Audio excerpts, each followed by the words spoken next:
Hey guys, it's Dana with Empower RV. Brenda with Queen Bee RV is behind the camera today. We are at Fort Gibson Lake in beautiful Sequoia State Park in Oklahoma, just finishing up a camping weekend where we had some time to come up with some great content for our 52 ways to empower women RVers.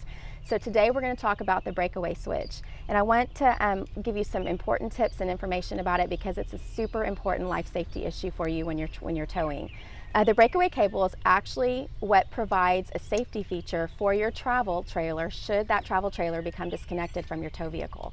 So this is super important because if for some reason you had a catastrophic failure of your hitching system, the Breakaway cable is going to be your last line of defense to stop that trailer from hitting the people behind you, meandering down the freeway, losing all control. So it's super important that you have one of these installed correctly, and that you know that it is receiving power. So let me show you this one. This is mine. We recommend in our classes that you have the coiled the coiled wire because you're not going to have any opportunity for it to get hooked on something, accidentally pulled out. It's just a great way to keep it nice and clean. I want to show you where I attach my Breakaway cable. I happen to have a little feature here on my vehicle that actually is a great idea, and if you have something separate from your hitch system, that's where we recommend you attach your Breakaway cable. Because if you happen to have a catastrophic failure, so I don't have this completely hitched up, but let's say that I had a catastrophic failure of my hitching system here, and if you are one of those that attaches your Breakaway cable where you attach your chains, if this whole thing were to come off, your Breakaway cable would go with it, and it's not going to serve its purpose. So one of our best practices is to actually attach it away from where you attach your safety chains.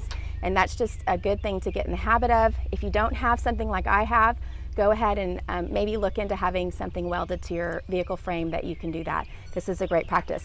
This is powered by 12 volt, so you want to make sure when you are parked at the campground that this pin, I'm sorry, I keep going all the way around, this pin needs to be inserted into the box at all times. If for some reason you were to disengage this pin, that is what actually stops the trailer.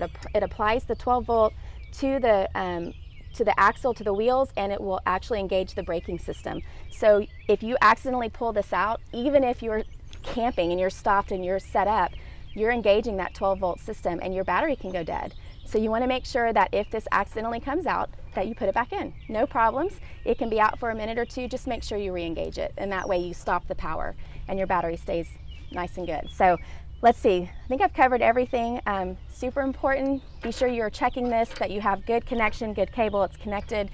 You have a great place to store it on your tow vehicle, and I hope that you enjoyed this. So if you like this content, please let us know in the comments. Follow us on Facebook and YouTube, and our channel's 52 Ways to Empower, 52 Ways and Counting, and we'll see you next time on 52 Ways to Empower Women RVers.